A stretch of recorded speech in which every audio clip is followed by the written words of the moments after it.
आइए आप हमें आशीर्वचन देने के लिए हमें आशीर्वचन दें आप। मैं यादव जी की भावनाओं से अपने आप को संदर्भ करते हुए मान्यवर जिस प्रकार से आते हैं भक्तों में भगवान उसी प्रकार से कृपा करें आशीर्वचन दे। अच्छा, एक होंडा सिटी गाड़ी खड़ी है गेट के सामने, जिस साथी की हो उससे कुछ अवरोध हो रहा आने में, जरा प्लीज उसको हटा दीजिए थोड़ी देर के लिए। होंडा सिटी गाड़ी है कोई। माँ सरस्वती के चरणों में नमन करते हुए सर्वप्रथम सर्वपल्ली डॉक्टर राधा कृष्णन जी को श्रद्धा सुमन अर्पित करता हूँ। इस शिक्षक दिवस का महत्व बहुत लोगों ने बताया। निश्चित रूप से डॉक्टर सर्वपल्ली राधा कृष्णन जी के जन्मदिन को जब कहा तो उन्होंने कहा कि मेरा जन्मदिन शिक्षक दिवस के रूप में मनाया जाए। यह शिक्षकों के प्रति उनका एक समर्पण, शिक्षा के प्रति, शिक्षक के प्रति उनका एक भाव, हृदय के भाव से जिसके कारण यह दिन देखने को हम सबको मिलता है। राष्ट्रपति रहे लेकिन वो हमेशा यही चाहेगा। इसी तरह से डॉक्टर APJ अब्दुल कलाम साहब जब राष्ट्रपति पद विभूषित करने के बाद उन्होंने साउथ में अन्ना मिलाई यूनिवर्सिटी में अपना टीचर्स का फ्री में वो एक टीचर्स के रूप में अपने दायित्व को उन्होंने स्वीकार किया और कहा कि मैं बच्चों को शिक्षा दूंगा। और उन्होंने अंतिम सांस ली। मैं इसलिए कहता हूँ कि ऐसे महापुरुष भी रहे जिन्होंने पूरा जीवन शिक्षा और शिक्षकों के नाम से, और उन्होंने अंतिम सांस भी IIM इम्फाल में MBA के छात्रों को भाषण देते हुए, लेक्चर देते हुए अपने, और उन्होंने एक सपना कहा कि जीने योग्य भारत का सपना, वो विषय था उस दिन का, बड़ा मार्मिक विषय था कि जीने योग्य भारत। एक आतंकवादी घटना हुई थी, उस पर प्रकाश डालते डालते उन्होंने हमारा देश कैसे जीने योग्य उस पर उन्होंने भाषण, लेक्चर बच्चों को, IIM बच्चों को दे रहे थे। तो निश्चित रूप से शिक्षक दिवस का बहुत ही महत्व है।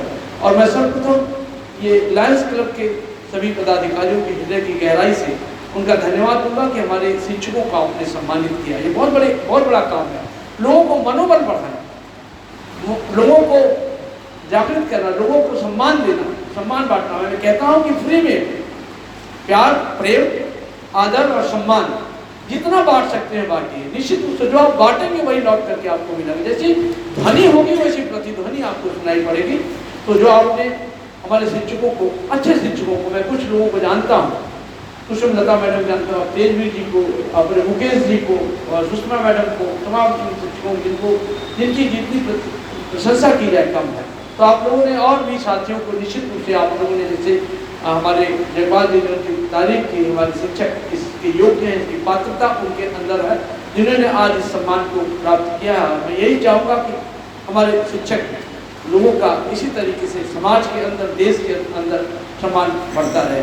हमारे पूर्व प्रधानाचार्य खट्टा प्रहलाद जी उन्होंने कहा शिक्षकों के बारे में, और निश्चित रूप से शिक्षकों की एक आदर्श शिक्षक की क्या क्वालिटी होनी चाहिए, बहुत सी क्वालिटियाँ हैं उन्होंने गिना। निश्चित रूप से अनगिनत, मैं कभी कभी प्रतियोगिताएं बच्चों के और टीचरों के बीच में कंपटीशन कराता हूं कि आदर्श शिक्षक की टिप्पणी लिखिए, तो 40-45 पॉइंट लिख देते हैं, ये वो इस तरीके। और मैं तो कहता हूं, मैं तो शुद्ध रूप में शिक्षक से 3 ही बात कहता हूं आदर्श शिक्षक के लिए। CAT cat, contact, act and tact. Contact का मतलब है कि आत्मीय संबंध। बच्चों विद्यालय में प्रवेश करिए तो उन बच्चों से अपना, जैसे अपने बच्चों के भविष्य के बारे में चिंता करते हैं, उसी तरीके से आपके विद्यालय में जो बच्चे आते हैं, गरीब, किसान, मजदूर लोगों ने अपने बच्चों का भविष्य आपके हाथ में सौंपने का एक विश्वास प्रकट किया है। तो उन बच्चों के बारे में सोचिए कि जैसे हम अपने बच्चे का भविष्य, उज्जवल भविष्य, अच्छा डॉक्टर, इंजीनियर, IAS, PCS बने, उसी तरीके का भाव लेकर के बच्चों के बीच में जाए। मैं ये कहता कि आत्मीय संबंध बच्चों के साथ स्थापित करके विद्यालय में और कक्षा में प्रवेश करिए। निश्चित रूप से आपकी कार्य की क्वालिटी बढ़ जाएगी। और दूसरी बात कहता हूँ कि एक्ट, विषय का नवीनतम ज्ञान। हमारे प्रिंसिपल साहब ने भी कहा कि विषय का नवीनतम ज्ञान पढ़ लिख करके, प्लानिंग करके, लेसन प्लान बना करके। मैं देखता हूँ बहुत पुराने जमाने के पढ़े हुए वही चीज, रोज इनोवेशन हो रहा है, रोज नए नए खोजें हो रही हैं, नई नई विधियाँ आ रही हैं, तो इन सब का प्रयोग। और तीसरी बात कहता हूँ टैक्ट, सबसे बड़ा जो क्वालिटी टीचर्स की होनी चाहिए, टैक्ट, संप्रेषण कौशल। आपका रुचिपूर्ण, आनंददायी, सरल एवं प्रभावी शिक्षा कैसे हो, ये शिक्षक के अंदर। तो निश्चित रूप से हम अभी हमारे लायंस क्लब के साथी कह रहे थे कि हम 52 लोग तो बहुत हैं, देश तो दुनिया को बदल सकते हैं। जब एक छोटी सी वो है कि एक बच्चा सड़क के किनारे तीर धनुष सीख रहा था, व्यक्ति गए, चाणक्य जी की बात है कि जो पीछे खड़े हो तो बच्चा निशाना लगा रहा था, निशाने पे नहीं जा रहा था। तो चाणक्य ने बच्चे से कहा कि बेटा ऐसे नहीं, तुम जो पॉइंट्स है निशाने के उससे 4 इंच ऊपर निशाना लगाओ, क्योंकि गुरुत्वाकर्षण बल नीचे करता है तो आपकी तीर वहां जाकर के लगेगी। जैसे उन्होंने एक शब्द कहा चाणक्य जी ने, तो उस बच्चे ने उन्हीं की बात मान करके जो टारगेट पॉइंट था उससे 4 इंच ऊपर निशाना लगाया, और जब छोड़ा तो ठीक पॉइंट पर जाकर के वो लग गया। तो बड़ा आश्चर्यचकित हुआ बच्चा कि मैं घंटों से अभ्यास कर रहा हूँ और 2 मिनट के अंदर इन्होंने बता दिया। तो उन्होंने कहा कि आप मुझे धनुष विद्या सिखा सकते हैं। चाणक्य ने कहा कि तुम्हें धनुष विद्या, मैं तुम्हें सम्राट बना सकता हूँ। तुम धनुष विद्या की बात कर रहे हो, तुम मेरी बात मानो, मैं तुम्हें सम्राट बना। वो चंद्रगुप्त थे, वो छोटे से 13 वर्ष की उम्र, छोटे से उम्र में धनुष विद्या सीख रहे थे। तो एक चाणक्य ने चंद्रगुप्त जैसे सड़क के किनारे अनजान बच्चे को सम्राट बना करके सिकंदर जैसे शासक को देश से बाहर निकाल सकता है। राजा में कितने शिक्षक और चाणक्य हमारे देश में है, जो देश में हम तो कहते हैं कि निश्चित रूप से आप हम सब मिलकर के शिक्षा और शिक्षक लोग बहुत कुछ परिवर्तन करते हैं देश में। देश की दशा और दिशा अगर कोई परिवर्तन करने की शक्ति किसी के अंदर है तो शिक्षक समाज के, हम लोग शिक्षा के क्षेत्र में काम करने वाले लोग के अंदर ऐसा नहीं है कि हम कुछ नहीं कर सकते हैं। और बहुत तेजी से हमारा देश बदल रहा है। हम शिक्षा विभाग के लोग भी, हमारे बागपत में लोग भी बहुत अच्छा सार्थक प्रयास कर रहे हैं। विद्यालयों में निरीक्षण करने जाते हैं तो बहुत ही अच्छा। मुकेश जी के विद्यालय में गया था, ग्रामीण क्षेत्र के विद्यालय, इतना सुंदर, इतना चमक, इतना अच्छा, इतना फूलों से और उससे भरा हुआ, अच्छी पढ़ाई, कैरियर काउंसलिंग, बच्चे बहुत अच्छा प्रयास कर रहे हैं। तो हमारे सभी शिक्षकों का, हमारे प्रधानमंत्री जी का एक सपना है कि हम आत्मनिर्भर भारत का सपना कैसे पूरा हो। 52 लोग लायंस क्लब के, निश्चित रूप से लायंस क्लब के लोग बहुत सेवा की भावना से काम करते हैं। जितनी भी तारीफ कर जाए, बार बार कई मंचों से लायंस क्लब के लोगों का बहुत तारीफ करता हूँ कि आप लोगों के अंदर जो सेवा का भाव, देश सेवा का भाव, जन कल्याण की जो भावना, निश्चित से बहुत बड़ा परिवर्तन कर सकते हैं। आपको जान के आश्चर्य होगा कि अमेरिका में 1905 में भूखमरी आई और देश तबाह की स्थिति में था। 5 लोगों ने, केवल 5 लोगों ने कहा कि मैं देश की आर्थिक व्यवस्था को बदल दूंगा। William force, TH. मॉर्गन, इस तरीके के 5 उद्योगपति गए कि हम अपने देश की अर्थव्यवस्था, अपने देश की गरीबी को दूर कर देंगे। आपको जान के ऐसा होगा, देखते देखते 5 महान बड़े उद्योगपतियों ने, किसी ने फोर्ड ने गाड़ी बनाना शुरू कर दिया, मॉर्गन ने बैंकिंग सेवा शुरू कर दी, किसी ने एजुकेशन शुरू कर दिया, और देखते ही देखते अमेरिका का इतिहास बदल गया। जान के आपको ऐसा लगा, चाइना अभी देखते देखते इतना बदल, एक व्यक्ति के निर्णय ने पूरे चाइना के इतिहास को, वहां भी बहुत गरीबी थी, अर्थव्यवस्था को बदल दिया। जापान देखे, हमारे देश में ही देखे कितनी तेजी से हमारे देश आज विश्व स्तर पे हमारे देश की बहुत ज्यादा ताकत बढ़ी है विश्व स्तर पर। निश्चित रूप से लायंस क्लब के लोग, इस तरह के सेवा भाव करने वाले लोग और हम शिक्षा विभाग के लोग मेहनत करना, प्रयास करना शुरू कर देंगे तो निश्चित रूप से हमारे देश की तकदीर और तस्वीर दोनों बदल जाएंगे। और मैं कहता हूँ कि हर बच्चा खास होता है और उसके अंदर खासियत होती है। ये गुरुओं की गुरुतर दायित्व है कि उनको पहचाने और निखारें, हर क्षेत्र में हमारे बच्चे आगे निकले। ये सब हम सब शिक्षा विभाग के लोगों का प्रयास होना चाहिए।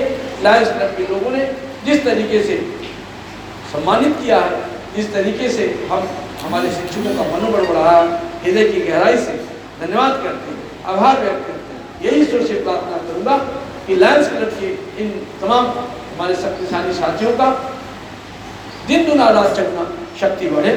आप इसी तरह से समाज और राष्ट्र के निर्माण में एक बहुत महत्वपूर्ण भूमिका अदा कर सके। एक बहुत अच्छी छोटी लाइन कविता है कि छोटे मन से कोई बड़ा नहीं हो सकता, टूटे मन से कोई खड़ा नहीं हो सकता। अटल जी की बहुत अच्छी लाइन कविता थी, मुझे बहुत प्रभावित की कि मन छोटा नहीं होना चाहिए और मन टूटा नहीं होना चाहिए। हम बहुत कुछ कर सकते हैं। जंग और मन में बड़ी ताकत होती है। इस शक्ति को पहचानना और इस शक्ति को संगठित करके आगे बढ़ना, ये सबसे बड़ी हम सबकी शिक्षा विभाग के लोगों की दायित्व है। इन्हीं 4 लाइनों के साथ मैं अपनी बारी में विराम दूंगा कि दीपकों की झोपड़ी तक कर सको भरमार कर दो, भूखमरी तुझे गरीबी रौंद कर उस पार कर दो, रोटियों का प्रश्न हो तो बांट मेहंदी की तरह दो, प्यार के भूखे दिल में भर सको तो प्यार भर दो। जितना प्यार और सम्मान बांट सकते हैं लोगों को इतना बांटने का लाइफ के माध्यम से। और लास्ट में अपने सर्वपल्ली राधाकृष्णन जी का बहुत सी कहानियां नहीं, एक शब्द उन्होंने कहा कि भक्ति इज नॉट मेडिटेशन एंड उपासना। एक लाइन मुझे बहुत प्रभावित करती है, भक्ति इज नॉट मेडिटेशन एंड उपासना, भक्ति इज लव एंड डिवोशन। हमारा प्यार और समर्पण अपने कर्मों के प्रति, अपने कर्तव्यों के प्रति, यह सबसे बड़ी भक्ति है दुनिया की, इस संसार की। इससे बड़ा कोई सेवा, इससे बड़ा पुण्य का काम हो नहीं सकता है। इसी तरीके से हम लोग अपने समाज और देश को कैसे शक्तिशाली बनाएं। हम शिक्षा विभाग अपने प्रधानाचार्य के साथ नियमित बैठक करते हैं और यही कहते हैं कि हर व्यक्ति के दिल में एक भाव होना चाहिए कि हमारा देश कैसे शक्तिशाली बने, हमारा देश कैसे अर्थव्यवस्था, हमारे देश से कैसे गरीबी दूर हो, कैसे अशिक्षा दूर हो। सबसे बड़ा अभिशाप अगर इस समाज में आज भी है तो अशिक्षा और गरीबी। इसको दूर करने के लिए एक ही मात्र रास्ता है, वो शिक्षा और संस्कार। हम अपने देश के नागरिकों में एक अच्छी संस्कार दें, इसी हमारे साथी ने कहा, और अच्छी शिक्षा दें और निश्चित रूप से हमारा देश शक्तिशाली होगा। व्यक्ति से परिवार और परिवार से समाज, समाज से राष्ट्र और राष्ट्र से विश्व और विश्व से ब्रह्मांड का निर्माण होता है। व्यक्ति का निर्माण अगर अच्छे ढंग से हो जाए तो इस समस्त इस संसार का बहुत सुंदर निर्माण होगा। जय हिंद, जय भारत। मैं जानता हूँ भाषण सुनना तो बहुत कठिन है, भाषण देना बहुत आसान है, और ऐसे हमारे प्रबुद्ध नागरिक, हमारे प्रबुद्ध लोग, ऐसे लोग जब हों तो और होता है। लेकिन ये 52 लोग, 52 का अगर जोड़ दीजिए तो 7 होते हैं, 7 मतलब 7, और हमारे पूरे उसमें 7 दिन होते हैं।